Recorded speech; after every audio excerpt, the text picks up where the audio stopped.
Désormais, retrouvez les journalistes patriotes Jeffer Mikwete Awa na Canal Info News Télévision. Canal Info News Télévision, chien Niamayele ou MPSR information en temps réel. Bon s'abonner à Canal Info News Télévision. Information sportive.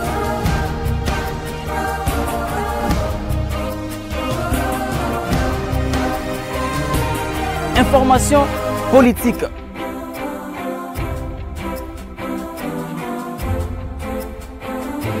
Information culturelle, information religieuse. Kaka Awa na Canal Info News Télévision. Bon s'abonner pour vous rater information toute actualité à mon côté avec les vôtres. Jeffer Mikwete, les journalistes du peuple. Jeffer Mikwete, les journalistes patriotes. Dans 3 mois, on a totalisé 80 ans. Ça fait au moins 2 ou 3 semaines. Pourquoi tu as en contradiction là-bas? Une fois, planir ici la Sénat. Tant que tu as maman Antoinette, excellence. Maman qui t'a mal d'azaté mon tour, à faire accrocher qui n'a rapproché là. Antoinette, maman Samba, Yamine. Bah s'accrocher n'a rapproché là. Maman s'est continué dans mon tour. Rapprocher Tindiga qui est. Elle a fini rapprocher. Ça le quoi les idées. Bah journaliste ou bah ça va la samia à cheval. Bah qui c'est la police. Bah s'accrocher qui n'a. Journaliste. Oui, à Koufi. Non, parce qu'on a accroché à Johanna, ça dit que qui veut ça va policier. Le policier va dire que joindre sur va accrédité. On va bien reçoit joindre sa fille. On va encore t'assurer. Tu as miné Johanna. Il y a tout le monde a battu les magasins. On a boulevard, on a on va bien joindre sa fille. On va encore t'assurer à la clé. Donc quand tu as un gars, vous avez parlé de toi, dans ma peau il a mis sur cellule. La complicité cellule. Marambo Sénat, Blanchard, la cellule de la CEP, qui quoi appuyer na presse parlementaire, mon bassin la puna. Qui quoi s'appuyer na policier, donc tous en accepté. Donc ça fait 3 semaines que tu as enseigné sur la.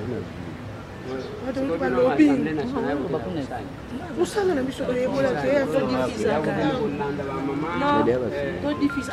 Qui répondre à la question, aura des débats, on va bien qu'il pas honorable la sénatrice. Madame Louis, la dame de Beauchamp. Juste interview à Ophélie. Kasi bon, on va m'envoyer sous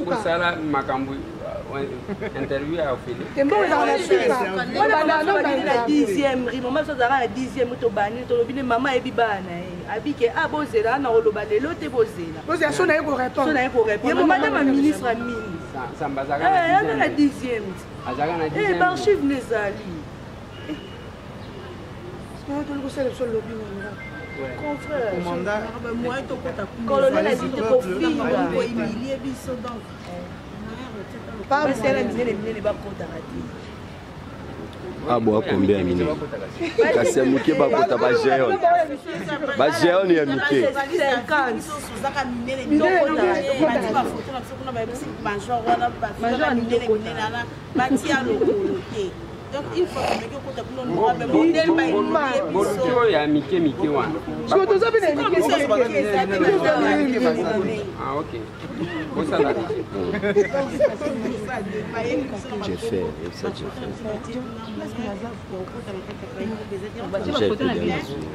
Donc, sur le côté, on va dire dans le restaurant, on va dire paquet de policiers. Avec la bibliothèque. Oh, maman, c'est là beaucoup qui confie la ministre. Tu as expliqué ton oui, mais il fallait venir pendant que c'était calme avant la plénière. Parce que même ça doit se débattre qu'après la plénière de ce jour. Il est 11h. La plénière devrait commencer à 10h. Non, ton idée doit former, on a nous à l'idée. Oui, mais il fallait m'informer mon collègue. Ton film est biso finga te mutu uta finga no rabia kota kapaza mwasi ya polisi. Ala mwasi ya polisi Merveille Aza mwasi ya policier. Aza mwasi ya civil. Ndenge bozaka na ba policier ngo wana.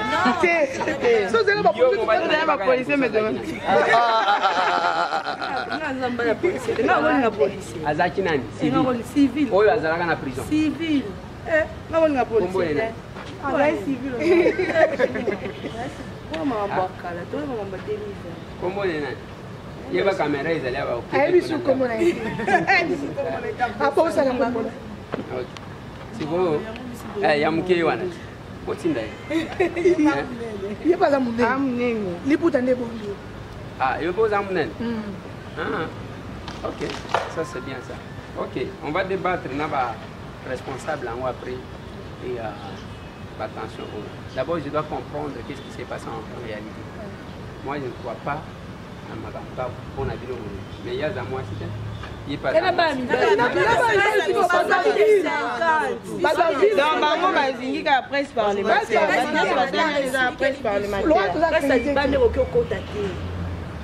Parce que Blanchet a fait pour la liste des limitée. Moi, j'ai accrédité parce que je suis allé. Maman, nous avons déjà 70 chiennes. Mais faut nous comprendre. Oh, c'est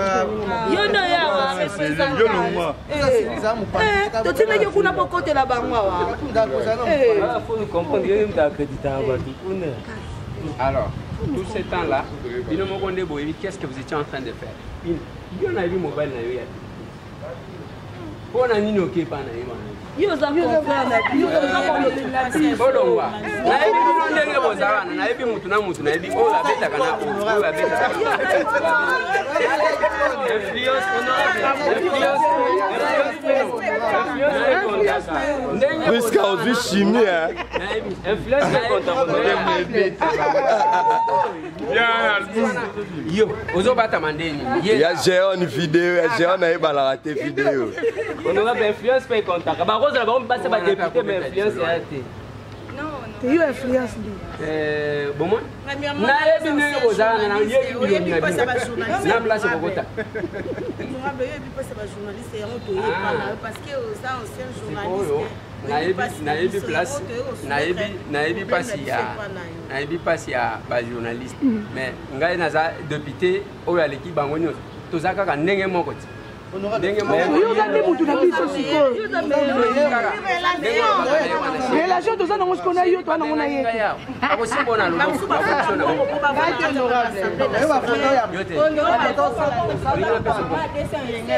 nayebi bino nyonso naoya kobimisa komona bakamera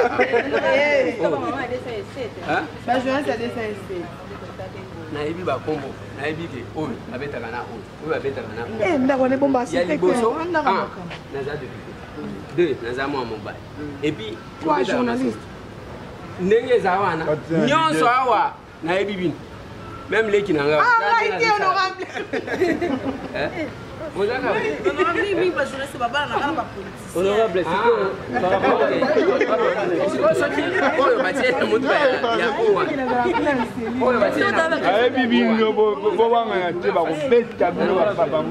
non, question d'actualité est rôle. Attends-moi 2 minutes. honorable répondre à biso concrètement par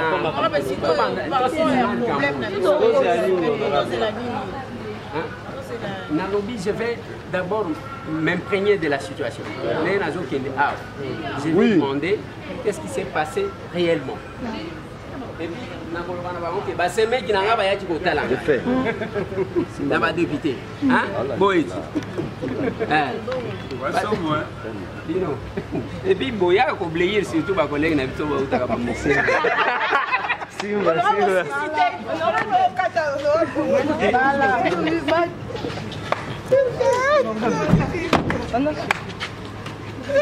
Assistant. Assistant, ça y est. Où est sa collègue?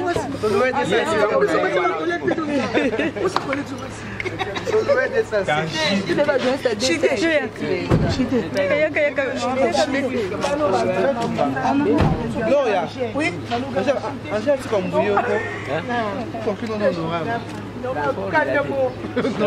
oyo ba collègue na ba pesa honorable ba caméra eza ouais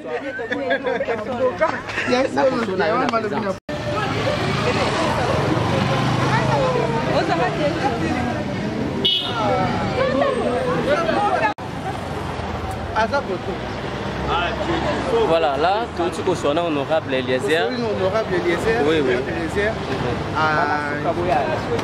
C'est là. Merci beaucoup, Toza Awa na limité 7e rue, et pas ndeko honorable Eliezer Tamemposi, Tomoni Bongo, Lisanga Bapanzi Sangwamboka, Biso Baki Awa, kokutana bongo na mwana mboka honorable Elégien Tambo Pastor azali pe moko bapangisango ya mboka bonga kuna na kati ya Assemblée nationale na titre ya député national. Voilà tokosa bongo moko bapangisango bazalaki na kati ya délégation toyeba motivation to visite na bango epai ya ndeko Elégien Tambo ezalaki di ya nini. Voilà mon mboka Sylvain Kongo mbote na yo. Oui, mbote ndeko Jeffer, mbote bandeko balandi ya sango ya Congo télévision to bien na journal de Kinshasa. Yo to komona honorable Elégien Tambo non, azaka Tambo te poste charmant na bosana. Kata ndeko Jeffer, merci beaucoup bandeko ya sango ya Congo to bien na journal de Kinshasa. Yo to komona honorable Elégien en poste charmant, azali meilleur élu à Lufunga.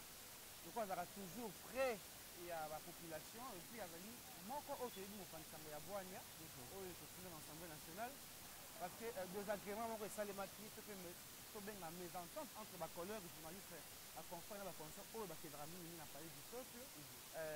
Jour où Madame la ministre, il y a mine, Madame Antoinette Ayaki, na Sénat, conscient na biso moko azwaki asalaki mo accrochage moke na garde rapproché ya ministre et c'est là ezalaki makambo ya Sénat oyo kipaki Assemblée nationale te mais to comprendre te boni Assemblée nationale ezwi likambo yango on dirait d'ailleurs que la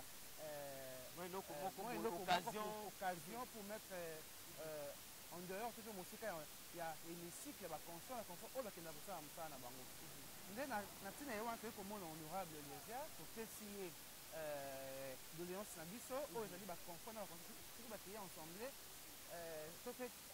la police oyo ezalaka zonga oyo ebatelaka nsuku ya Assemblée nationale mpe Sénat bazopekisa bango accès alors tokendaka kuna mpona information tozali na ndenge moko ezali pré électoral baquestion d'actualité ezali mingi oyo ya kodébattre na Assemblée nationale donc toza na intérêt tous les jours quand il y a plénière tokende kuna peut-être tokende kozwa information mais koboyela bapangisaka kokota na hémicycle tolingi tose référé n'importe quel ndako makambo ezalaki te voye totika koyebisa mokonzi ya mboka mpe makambo mosusu parce que bato balingi basala eloko moko oyo on dirait ekopousse bapangisango basala campagne mabe contre gouvernement en place parce que soki osali mabe contre gouvernement en place eza osimi directement chef de l'état oyo tokomema na motema biso bansa to bakongomani donc tosengi na bande Assemblée nationale ndenge honorable Elégien a vu donner sa mise en considération, a créé kota en contact na bande ko hémicycle, kota en contact na ba garde bien sûr, avec zonga ya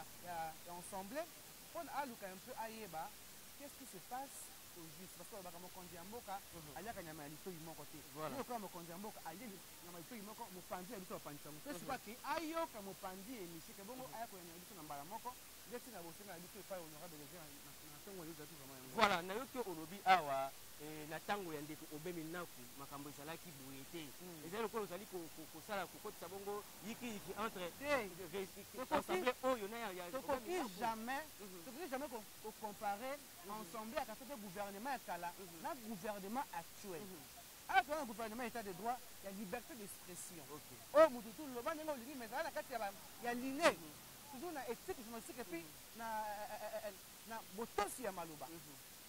Pourquoi nalobi na époque parce que na époque wana baboyelaki biso hémicycle te malgré ndenge bandekosala garde la prochaine ministre okomafina mpona ministre baboyelaki biso jamais hémicycle mais bato bakokanga basiko zonga baprésident ya bansomene ya basénat batika kolisa mokonzi ya mboka eza baministre mosusu epai ya bapandisango mpo ekozala mabe ozali tokoti en guerre biso bapandisango na bainstitution biso tokoma baarticle bongo na biso ekokende mbangu siko bango toujours retour ekoyani baarrestation eloko toboyi kokota en rancune na bango yango wana Assemblée nationale ezali institution morale ezali na baye bazali kokamba oyo bazali neti bainstitution physique oza na nyamu na nani oyo akambaka assemblée yena oyo ezali kopekisa bino kokota na kati ya ligne ko Blanchard oyo azali na Assemblée nationale azali mopandisango ndenge balobaki na biso kazali soki cameraman nayebi nga vraiment nayebi ye trop te nayebi ye peza trop te mais nayebi ke azali mpe na kati ya presse azali na kati ya corporation na biso ya bajournaliste et tout donc ndeko Blanchard il faut akita mwa moke amikita mwa moke parce que 70 presse ekoki te mpona kosala campagne ya mokonzi ya Assemblée nationale 70 presse nde baza accrédité nde baza accrédité ekoki te donc il y a toujours banon invité bazalaka banon accrédité bazalaka oyo basalaka pe mosala mieux ke bato bazali baaccrédité voilà donc toboyi rancune entre biso na institution ensemble national oyo na cellule epai ya ndeko Blanchard tolingi bongo te. C'est notre frère, il faut tosuna ye na esika azali visibilité ya mokonzi ezala makasi, donc toboyi mpenza makambo ezali. Est-ce que ntango yiki wana eleki bokende kosola bongo na mokambi ya Assemblée nationale oyo atali bongo tobongami biso bapanzisa mpona tokende na Assemblée nationale tokomi kuna bapolisi bari biso route.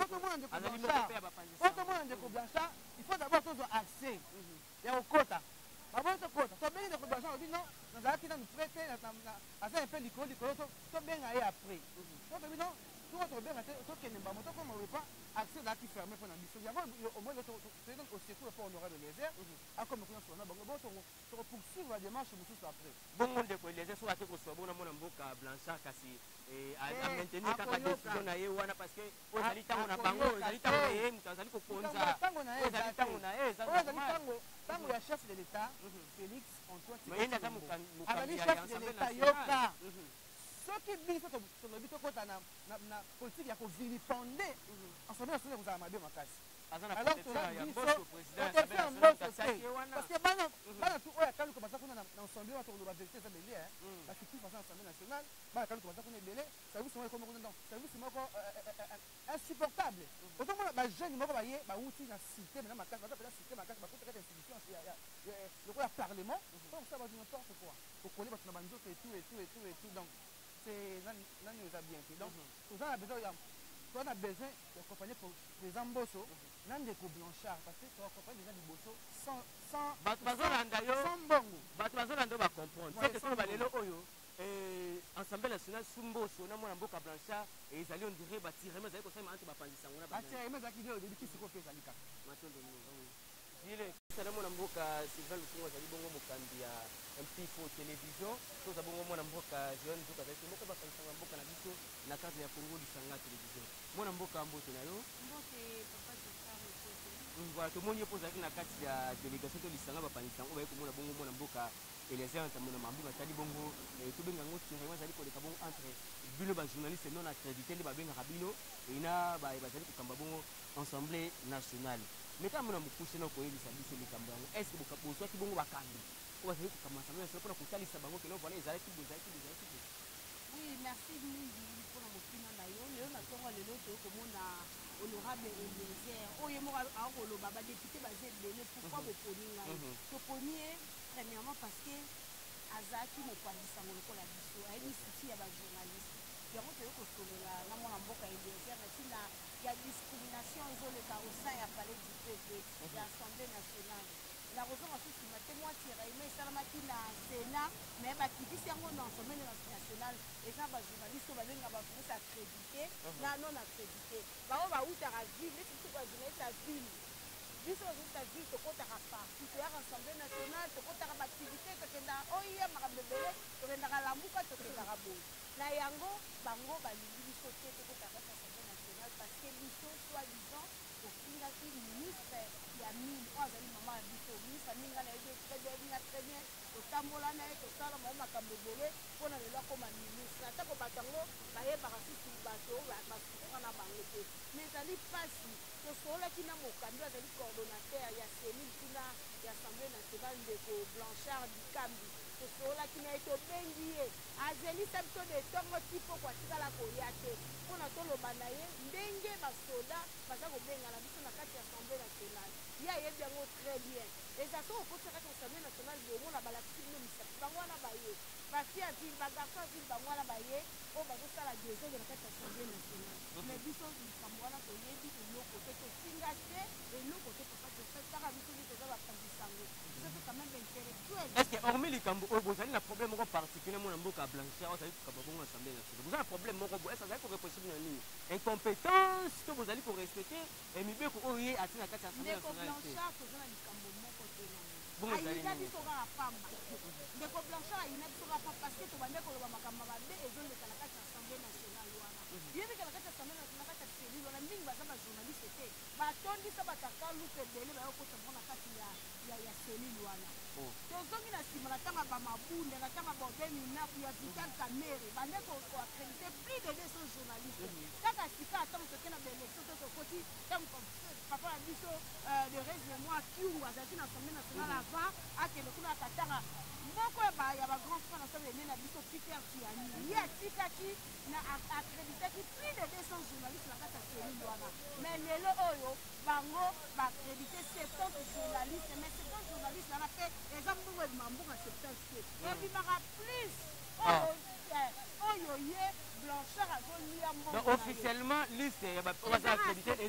eza secteur bongo bongo ekokuma ya plus de 50 ndenge lelo bango ndenge baloba bayini yebeli bayebeli ba 70 journalistes mais ndenge eza kuna likolo kuna eza 70. Donc hiérarchie ayebi ke no affectation il y a plus de 50 personnes mais mbongo ebimaka ye azokwafa apesi 70 journalistes ye oyo etikali apesi to mpe tokati otali na kati ya 70 journalistes baza bajournaliste bajournaliste bakozala bisokango ba 20 baomiso batikali bacertifice ya baolobaka certifice kuna na wili bakonga kuna mpe na assemblée nationale bacertifice baza tala ebele oyo bazolia mbongo biso kutu baoyo tozotambola tozosala nini koloba mpona assemblée nationale mpona mboso mais bino mpe tokende mpe epai tozonga mwana mboka John Jokwa bino mpe ozali kolanda ministre bolongwe makambo ya interview bolandi ministre mpona kosenga mbongo soki ministre tolandaki ministre ekomi oboyeboye yango nde toyoki kuna bato ya assemblée nationale biso tolandi ministre te ministre Félix Samba baoyo baomoni lelo na bawiwa bayebi lelo te bahonneur bazero fa lewis aza kuna ngana biso tomarcha na mama tosola tovandi na shaba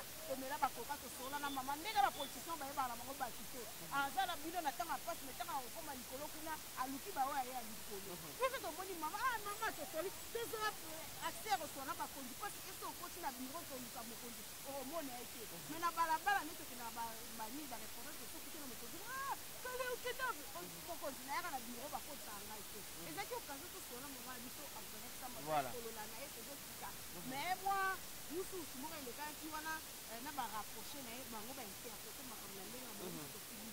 Voilà. Merci beaucoup toza bapanisa waze bele mwana mboka Margot ndeko Tatumba bazali awa tokozwa bango na yo yo pozalaki na kati ya lisanga oyo bayeleli komona mwana mboka honorable Blaise Ntambo regard nini oza nango na assemblée nationale lelo oyo vis-à-vis ya bapangisango oyo bazali accrédité te nde babengaka bajournaliste lelo na accrédité. Merci pas que ça pour la parole mais kuni bassemblée ngo tobandi ngo lelo to tobandi ngo mo fa depuis l'époque ya ba babosha mina pouvoir même que ça s'installer pour faire du peuple qui lelo en tout cas mambo to vivre en courant et là il y a tout ma crédit ba jouer comme pied par rapport bien la biso kutu kiki atenta na sala kana seni biso zo ba crédit tu vois que je pas dire na biso la ça pas la bout na biso la ça am terrain non na bout terrain abi pas terrain mais kabo kaka ndeni accréditer mes bâtiments et par exemple na moko mais au-delà de ça bon accréditer bâtiments ça parle du peuple ça peut déjà jamais venir taxer mais c'est pour nous nous comme journaliste mala beaucoup de combattants à côté des journalistes donc les combattants qu'on va considérer que biso ceux qui biso doyer ba police ba taper na ngaka mabe ba bona ba combattants ba l'équipe tout bon parce que c'est pas comme ça ba bango biso ba ta on trouve information pour ça vous savez to yebi donc mpona yo lelo tolobaki assemblée nationale wana na se ya régime ya tona bokambami ya tata mboso koda na ndeko blanchard makambo ebebi baonyokola bapanzisango voilà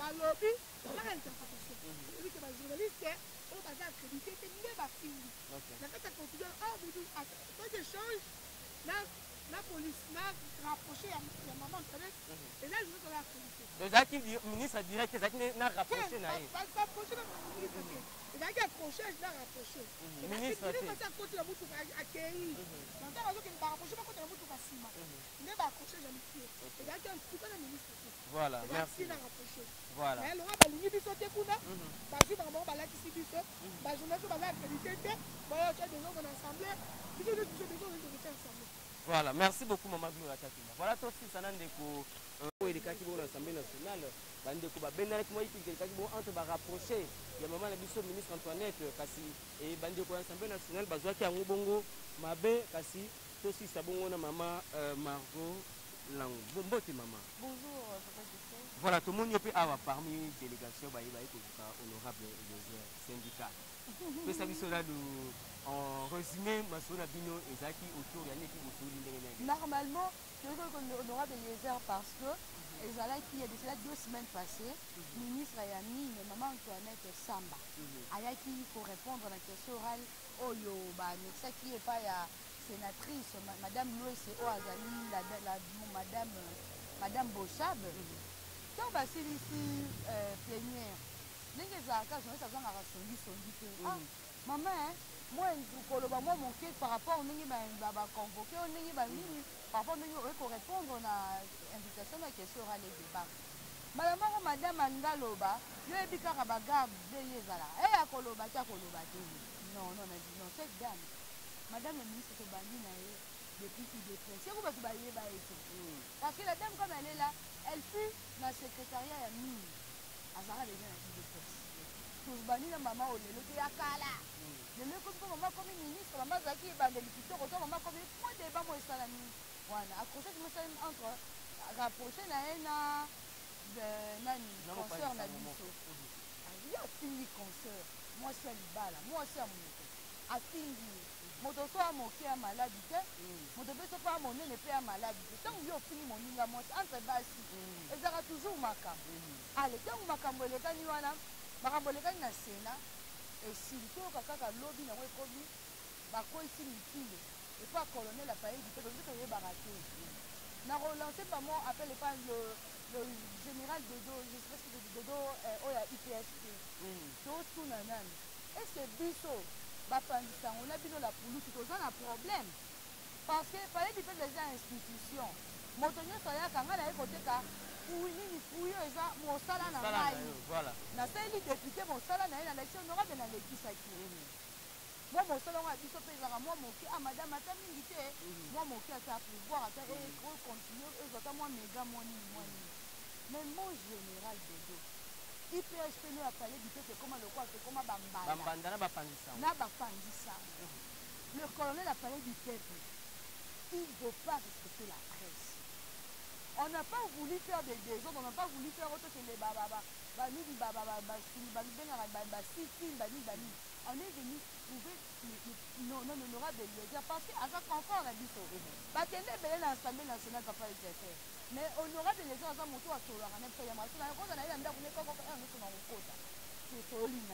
C'est bon, il faut qu'on ait balai qui est, tant qu'on agir, bon, nous quand il dit sauter pour l'année, il y a un moment où il faut qu'on honorable léger, à Solar, c'est la communication. Blanchard. Moi, Margot, personnellement, quand on a commencé avec une bosse à l'Assemblée nationale, on ne vous voyait pas. Ni assistant, ni garçon de course, non, on ne vous voyait pas. Cousin, cousine, c'était à la maison, en bas de campagne. Mais à l'Assemblée nationale, c'est sorti un beau semblé, il y a tant que député national. Mais aujourd'hui, monsieur Blanchard, aux actes journalistes, caméramen à terrain, on y a vu comment le terrain fonctionne. Il faut que vous ayez un Bondoumbake. Tu vois, aussi, tu as un monsala. Pour jouer, c'est quoi, à 200 de cloches. Les lots, ça, bois de sang est commis déjà 3e. N'a pas pas ça. Accréditation. On a mis dans votre 4 journalistes.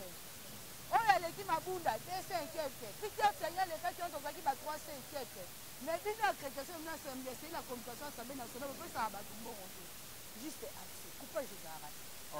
On va accréditer au compte à Rosalie Moussala, mais motivation est oui. Est-ce que Yondongo Zana est un coordonnateur qui prend le temps, il y a qu'on vérifie l'information, il y a présence, il y a l'Assemblée nationale. L'Assemblée nationale, le commission juste car il y a des bandits qu'on a dit sur la Kanouka. Nous avons quand on a téléphone, nous avons un téléphone, on a sur le baron, on a travaillé sur les services. Est-ce qu'un air, et il dit que l'Assemblée nationale doit faire service à renseignement? On va protéger. Qui va faire mon du mal? Qui va lui faire du mal? Hein? Tout comme il bat la lettre dans l'Assemblée nationale. Nous, on vient pour faire notre service à renseigner comme la carte Assemblée nationale. C'est que dans Makambo, oui, nous disons au chef de l'État, la presse est en danger, la presse de la rue. Parce que la bien sûr, il va en danger. Pour le lot, bien sûr, comme vous avez solo, on a pris le lot, c'est la communication. Désormais, retrouvez les journalistes patriotes Jeffer Mikwete Awa na Canal Info News Télévision. Canal Info News Télévision, chien Niamayele ou MP sur information en temps réel. Bon s'abonner à Canal Info News Télévision. Information sportive.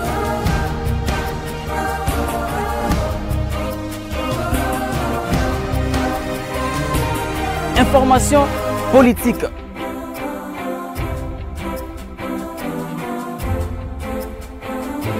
Information culturelle, information religieuse. Kaka Awa na Canal Info News Télévision. Bon s'abonner pour vous rater information toute actualité. Attends mon côté avec les vôtres. Jeffer Mikwete, les journalistes du peuple. Jeffer Mikwete, les journalistes patriotes.